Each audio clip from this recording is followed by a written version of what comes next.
We've shown you how to clean many hot spots in your home: floors, windows, mirrors, and all kinds of other things. But there's a ton of items that you might be forgetting to clean, or at least not cleaning them as often as you should be. Today we'll address some of those neglected areas and offer a cleaning solution for each of them.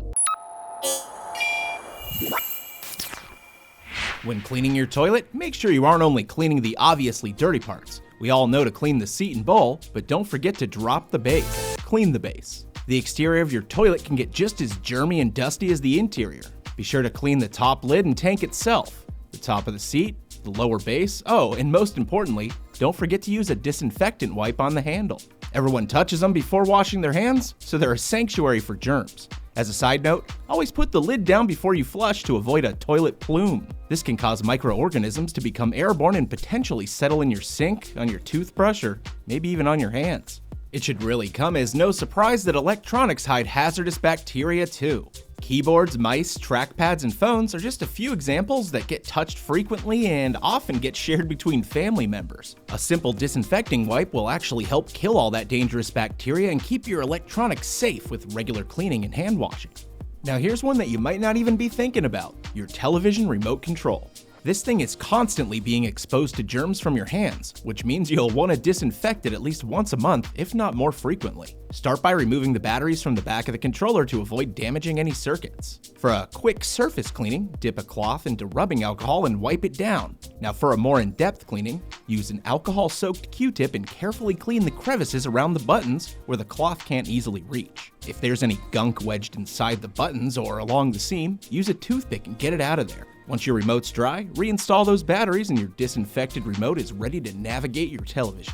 Dishwasher handles get touched every time they're used, so be sure to start here and clean that first. A dishwasher's primary function is to clean, but if it's neglected, it'll end up smelling more like a sewer than a cleaning device. Pull out the bottom rack and sprinkle 1 cup of baking soda across the bottom. For added measure, place a glass on the top rack and pour in 1 cup of distilled vinegar. Carefully push the rack back in and close that door. If your dishwasher doesn't have a hot start option, run the water in the kitchen faucet until it's hot. Then turn off the tap.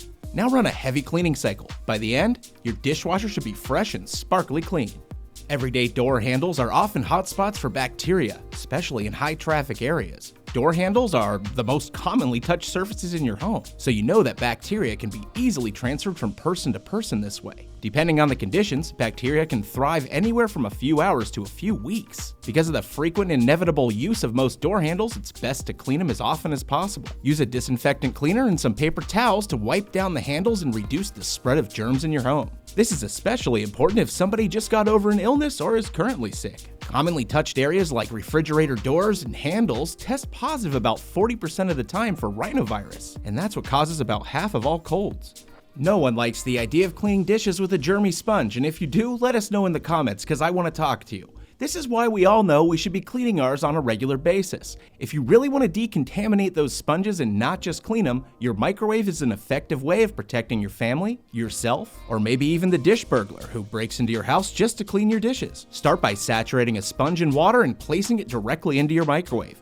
2 minutes at full power will kill more than 99% of all living germs and the bacterial spores of the sponges. This of course includes E. coli, which can cause major illnesses. Be sure to let your sponge cool down before removing it from the microwave, because otherwise you might burn your hand. In case you didn't know, it's recommended that you change your HVAC filters every 90 days for an average suburban home, but it really depends on the filters you buy and the number of people or pets that are occupying your home.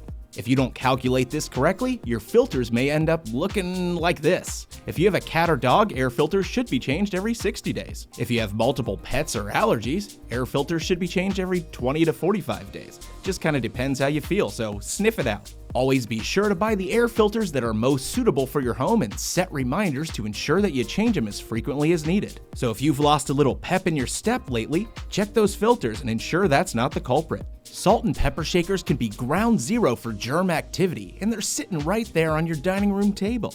Research indicates that salt and pepper shakers have the highest concentration of cold and flu viruses in your entire home. But you can battle bacteria growth on your shakers by wiping them down each night as you clean off the table. We also suggest giving them a deep clean every couple months. You can do this by emptying the shakers out and soaking them all in hot water. Make sure to use antibacterial soap and let it sit for about 10 minutes.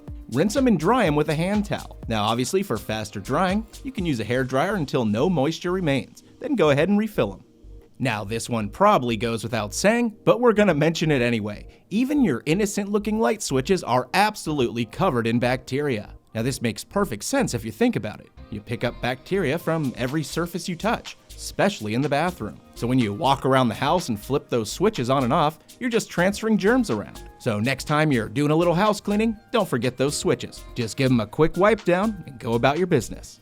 With all the food waste garbage disposals handle, there can only be some nasty stuff lurking down there. To keep yours clean and smelling fresh, it just takes a little maintenance once or twice a week. Start by turning on your cold water, and then your garbage disposal. Now slowly feed in several handfuls of ice cubes. As the disposal grinds up the cubes, the abrasive chunks help clean the blades. You can also feed in lemon peels or pour in some lemon juice as a nice deodorizer. But whatever you do, never let food sit in there. Just keep it flushed regularly.